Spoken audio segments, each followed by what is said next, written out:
സാലിസ് പ്ലേറ്റിൻ്റെ പുതിയൊരു എപ്പിസോഡിലേക്ക് വീണ്ടും എല്ലാവർക്കും സ്വാഗതം. ഇപ്പം ഞങ്ങളൊരു ഗ്രോസറിയിലേക്ക് കയറാനായിട്ട് പോവാണ്.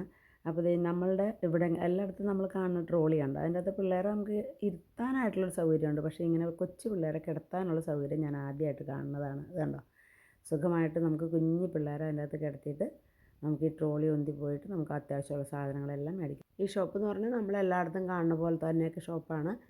പ്രത്യേകത എന്ന് പറഞ്ഞിട്ടുണ്ടെങ്കിൽ ഡിസംബർ ആയതുകൊണ്ട് എല്ലാ സാധനങ്ങളും ക്രിസ്മസ് റിലേറ്റഡ് ആയിട്ടുള്ള സാധനങ്ങളാണ്. അങ്ങനെ അത്യാവശ്യ സാധനങ്ങളൊക്കെ മേടിച്ച് ഞങ്ങൾ വീട്ടിൽ വന്നു.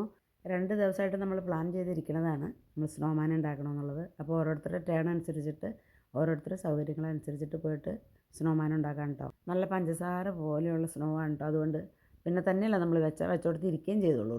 ഈ സമയത്തെല്ലാം സ്നോയും ഉണ്ട്, അതിനോട് ഇടയ്ക്ക് മഴയും പെയ്യുന്നുണ്ട്. ഒരാളുടെ സ്നോമാൻ അവിടെ ഇരിപ്പുണ്ട്, ഒരാളുടെ സ്നോമാൻ മറിഞ്ഞു പോയി. പിള്ളേർ ഇറങ്ങിക്കഴിഞ്ഞ് കഴിഞ്ഞപ്പോൾ അതിൻ്റെ അകത്തിട്ട് തട്ടിമറിച്ച് കളഞ്ഞു. പിള്ളേരെല്ലാം നല്ലപോലെ തന്നെ എൻജോയ് ചെയ്തു. ആനന്ദശയനത്തിലാണ്. ഇവിടെ ഒരാൾ കിടപ്പാണ് മഞ്ഞിൻ്റെ മീതെ. പിന്നീട് ഞങ്ങൾ വേഗം ഫുഡെല്ലാം കഴിച്ചിട്ട് അടുത്ത സ്ഥലം കാണാനായിട്ട് പോവാണ്. കാരണം നമുക്കിനി സമയമില്ലല്ലോ, ഈ ഒരു ആഫ്റ്റർനൂൺ സമയമേ ഉള്ളൂ. വെളുപ്പിന് 3 മണിയാകുമ്പോഴേക്കും നമുക്ക് എയർപോർട്ടിലേക്ക് പോവുകയും വേണം. എവിടെ പോയാലും നമ്മുടെ ഒരു വശത്തായിട്ട് ടൗൺ ഇങ്ങനെ നമുക്ക് കണ്ടേച്ചിരിക്കാം കേട്ടോ. ഈ യെല്ലോ കളറിൽ കിടക്കുന്നതെല്ലാം മഞ്ഞാണ്. ഇവിടെ ലൈറ്റ് ഇല്ലാത്തതുകൊണ്ടാണ് ഇങ്ങനെ കിട്ടുന്നത്. ഇവിടെ നിന്നൊരു 10-20 മിനിറ്റ് ഡ്രൈവ് ചെയ്തിട്ടുണ്ടെന്നുണ്ടെങ്കിൽ നമ്മൾക്ക് അവിടുത്തെ ഒരു ഷോപ്പിംഗ് മോളാണ്. അപ്പോൾ അവിടേക്കാണ് നമ്മളിപ്പോൾ പോണത്. ഇപ്പം ഞാൻ ഈ വീഡിയോ എല്ലാം ഷൂട്ട് ചെയ്യണത് വണ്ടിയിലിരുന്നിട്ടാണ് കേട്ടോ. മഴ പെയ്യുന്നുണ്ട്, അതിനോടൊപ്പം തന്നെ മഞ്ഞും ചെറുതായിട്ട് പെയ്യുന്നുണ്ട്. നല്ല സൂപ്പർ തണുപ്പായതുകൊണ്ട് വണ്ടി ഒരു സ്ഥലത്ത് നിർത്താനോ നമുക്ക് പുറത്തിറങ്ങിയതൊന്നും ഷൂട്ട് ചെയ്യാനോ ഒന്നും പറ്റില്ല. അതുകൊണ്ടാണ് വണ്ടിയിൽ തന്നെ ഇരുന്ന് നമ്മൾ ഷൂട്ട് ചെയ്യണത്.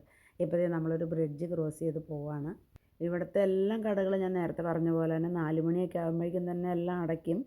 ഈ ഷോപ്പിംഗ് മോള് 6 മണി വരെ ഉണ്ടെന്ന് പറഞ്ഞുകൊണ്ടാണ് ഞങ്ങൾ പോയത്. അപ്പോൾ നമ്മളിപ്പോൾ ഷോപ്പിംഗ് മോളിലേക്ക് എത്തി. എവിടെ നോക്കിയാലും അറിയാമല്ലോ, ക്രിസ്മസ് ഡെക്കറേഷൻസ് ആണ്. അത് കാണാൻ വേണ്ടിയിട്ട് തന്നെയാണ് ഞങ്ങളും പോണത്. നല്ല ബ്യൂട്ടിഫുള്ളായിട്ട് അവർ ചെയ്ത് വെച്ചിട്ടുണ്ട്. എവിടെ നോക്കിയാലും നല്ല നല്ല ഭംഗിയാണ് കാണാൻ.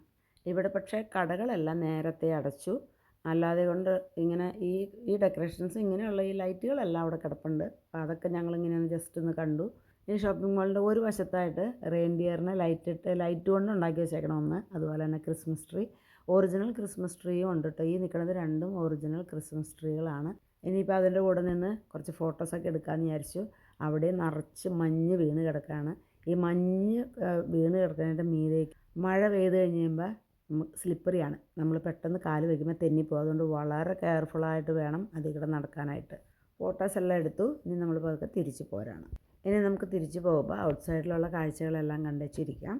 കാഴ്ചകളെന്ന് പറഞ്ഞാൽ ഈ മഞ്ഞാണ് കൂടുതൽ നമുക്ക് കാണാനുള്ളത്. പിന്നെ നമുക്ക് ഏറ്റവും കൂടുതൽ കാണാനുള്ളത് ഏത് വീടുകളിൽ നോക്കിയാലും ഈ ബൾബ് കൊണ്ടുള്ള ഡെക്കറേഷൻസ്. അതായത് ക്രിസ്മസിൻ്റെ ഡിസംബർ മാസം എന്ന് പറഞ്ഞിട്ടുണ്ടെങ്കിൽ അവർക്ക് വല്ലാത്ത ഉത്സവത്തിൻ്റെ, നമ്മളെപ്പോലെ തന്നെ ഉത്സവത്തിൻ്റെ ഒരു മാസമാണ്. അപ്പോൾ അവരത് നല്ലപോലെ എൻജോയ് ചെയ്യുന്നുണ്ട്. നിങ്ങൾ ആ വീടുകളെല്ലാം ശ്രദ്ധിച്ചു കഴിഞ്ഞാൽ അത് ശരിക്കും നമുക്ക് കണ്ണിന് നല്ല ഒരു സുഖം കിട്ടുന്ന ഒരു കാഴ്ച തന്നെയാണ് കേട്ടോ. ഈ മഞ്ഞിൻ്റെ ഉള്ളിൽ കൂടെ ലൈറ്റ് കാണാമെന്ന് പറഞ്ഞിട്ടുണ്ടെന്നുണ്ടെങ്കിൽ നല്ല നല്ല ഭംഗിയുണ്ട് അത് കാണാനായിട്ട്. വീട്ടിലെത്തി കഴിഞ്ഞാൽ നമുക്ക് ഇഷ്ടംപോലെ ജോലികളുണ്ട്. പെട്ടിയെല്ലാം പാക്ക് ചെയ്യണം. തൽക്കാലം നോർവേയോട് ബൈ പറയാനായിട്ടുള്ള സമയമായി. വീട്ടിൽ ചെന്നിട്ട് ആദ്യമായിട്ട് ചെയ്തത് ഷോപ്പിൽ നിന്ന് നമ്മൾ മേടിച്ച റെയിൻഡിയറിൻ്റെ മീറ്റ് ഉണ്ട്. അപ്പോൾ അതിന് ഫ്രൈ ചെയ്തെടുക്കുകയാണ്. ഇതാണ് ഇന്നത്തെ സ്പെഷ്യൽ. ഇപ്പോൾ നമ്മൾ നോർവേയുടെ ക്യാപിറ്റലായ ഓസ്ലോ എന്ന് പറയുന്ന ആ സ്ഥലത്തുള്ള എയർപോർട്ടിലേക്കാണ് ഇപ്പോൾ എത്തിച്ചേർന്നേക്കുന്നത്. നമ്മൾ സ്വീഡനിൽ നിന്ന് നോർവേക്ക് പോയില്ലേ, അതുപോലത്തെ സെയിം ഫ്ലൈറ്റിൽ തന്നെയാണ് നമ്മൾ തിരിച്ചു വന്നത്. വേറൊരു എയർപോർട്ടിലേക്കാണെന്ന് മാത്രമേ ഉള്ളൂ. നമ്മുടെ ലഗേജുകളെല്ലാം ഇവിടെ നമ്മൾ കളക്ട് ചെയ്തു. എയർപോർട്ട് സെയിം തന്നെയാണ്. ഡൊമസ്റ്റിക് ഒരു സൈഡിൽ, ഇൻ്റർനാഷണൽ ഒരു സൈഡിൽ. പക്ഷേ ഇൻ്റർനാഷണലിലേക്ക് പോകാനായിട്ട് നല്ല ദൂരം നടക്കാനുണ്ട്. ഇത് ഇവിടുത്തെ ലിഫ്റ്റിൽ കണ്ടൊരു സൗകര്യമാണ് കേട്ടോ. എനിക്കത് ഒത്തിരി ഇഷ്ടപ്പെട്ടു. ലിഫ്റ്റിൽ ഇപ്പോൾ കയറി നമ്മൾ വന്നു കഴിഞ്ഞിട്ട് ആവശ്യക്കാർക്ക് അതിൻ്റെ അകത്ത് ഇരിക്കാം. ഡൊമസ്റ്റിക്കിൽ നിന്ന് നമ്മൾ ഇൻ്റർനാഷണൽ എയർപോർട്ടിലേക്ക് പോകുന്ന വഴിക്ക് നമ്മൾ കണ്ടൊരു കാഴ്ചയാണ് കേട്ടോ ഇത്. അപ്പോൾ അവിടുത്തെ എൻട്രൻസ് വഴി, ആ ഡോർ വഴി ഇറങ്ങിയിട്ട് ഞാൻ പുറത്തിറങ്ങി നിന്ന് ഷൂട്ട് ചെയ്തതാണിത്. നേരിലിത് കാണുമ്പോൾ വളരെ ഭംഗിയാണ് കേട്ടോ. ഇപ്പോൾ ഞങ്ങൾ ഇൻ്റർനാഷണൽ എയർപോർട്ടിൻ്റെ അങ്ങോട്ടേക്ക് പോവുകയാണ്. ഇവിടെ ഇമിഗ്രേഷൻ ഇച്ചിരി തിരക്കില്ലാത്ത തിരക്കുണ്ട്. അപ്പോൾ പിള്ളേർ ആ സമയം ഇങ്ങനെ സ്പെൻഡ് ചെയ്തു. ഡിപ്പാർച്ചർ ഗേറ്റ് കടന്ന് നമ്മളങ്ങ് ചെല്ലുമ്പോൾ നമ്മൾ വെൽക്കം ചെയ്യാനായിട്ട് അവിടെ നിൽക്കുന്നത് വലിയൊരു ക്രിസ്മസ് ട്രീ ആണ്. മനോഹരമായൊരു ചെയർ അതിൻ്റെ ഫ്രണ്ടിലുണ്ട്. ആർക്ക് വേണമെങ്കിലും അവിടെ ഇരുന്ന് ഫോട്ടോ എടുക്കാം. ഞങ്ങളും കുറേ ഫോട്ടോസ് എടുത്തു. ഇതെല്ലാം ഡ്യൂട്ടി ഫ്രീ ഷോപ്പിൻ്റെ അകത്തേക്കൂടെയുള്ള കാഴ്ചകളാണ്. അപ്പോൾ എല്ലാം ഈ ക്രിസ്മസ് റിലേറ്റഡ് ആയിട്ടുള്ള കാര്യങ്ങളുണ്ട്. ഇവിടുത്തെ എയർപോർട്ടുകളെല്ലാം ഏതാണ്ട് ഇങ്ങനെ മഞ്ഞിൽ കുളിച്ച് തന്നെയാണ് ഇപ്പോഴത്തെ സമയത്ത് കിടക്കുന്നത്. അങ്ങനെ നമ്മൾ ഫ്ലൈറ്റിൽ ചെന്ന് കയറി. മൂന്നാമത്തെ സെഗ്മെൻറ്റിലെ ഫ്രണ്ട് സീറ്റാണ് നമുക്ക് കിട്ടിയത്. അതുകൊണ്ട് കാലൊക്കെ വയ്ക്കാൻ നല്ല സൗകര്യമുള്ള സ്ഥലമായിരുന്നു. അത്യാവശ്യം പിള്ളേർക്കൊന്ന് ഇരുന്ന് കളിക്കാനും എല്ലാത്തിനുള്ള സൗകര്യം ഉണ്ടായിരുന്നു. അതുകൊണ്ട് യാത്ര വളരെ എളുപ്പമായിരുന്നു, വളരെ സുഖകരമായിരുന്നു. 6-7 മണിക്കൂറുള്ള യാത്ര ആയതുകൊണ്ട് ഇടയ്ക്കിടയ്ക്ക് അങ്ങോട്ടും ഇങ്ങോട്ടുമൊക്കെ ഒന്ന് എണീറ്റ് നടക്കും. ആ എണീറ്റ് നടക്കുന്ന സമയത്ത് ഫ്ലൈറ്റിൻ്റെ മുകളിലുള്ള ആ റൂഫിൻ്റെ പിക്ചറാണ് ഞാൻ എടുത്തേക്കണത്. അതുപോലെ തന്നെ ഇങ്ങനെ നടന്നപ്പോൾ ബാക്കിൽ നിന്ന് ഞാൻ ഫ്രണ്ടിലേക്ക് നടന്നു വന്നപ്പോൾ അങ്ങനെ എടുത്തേക്കുന്നതാണ്. ഓരോ സെഗ്മെൻറ്റ് ഓരോ സെക്ഷനാണ് ഇപ്പോൾ കഴിയേണ്ടത് നിങ്ങൾ കണ്ടുവച്ചിരിക്കുന്നത്. ഇതൊക്കെ നിങ്ങൾക്ക് കയറിയിട്ടുള്ളവർക്കൊക്കെ അറിയാൻ പറ്റുമായിരിക്കും. ലൈറ്റെല്ലാം ഓഫായി കിടക്കുന്നതുകൊണ്ട് ഇതിൽ കൂടുതൽ അത് ക്ലിയറായിട്ട് കിട്ടുകയില്ല. അങ്ങനെ നമ്മുടെ പോറ്റമ്മയുടെ മണ്ണായ ദുബായിൽ ലാൻഡ് ചെയ്തു. സ്വീഡൻ നോർവേ യാത്രാ വിവരണം ഇവിടെ തീരുകയാണ്.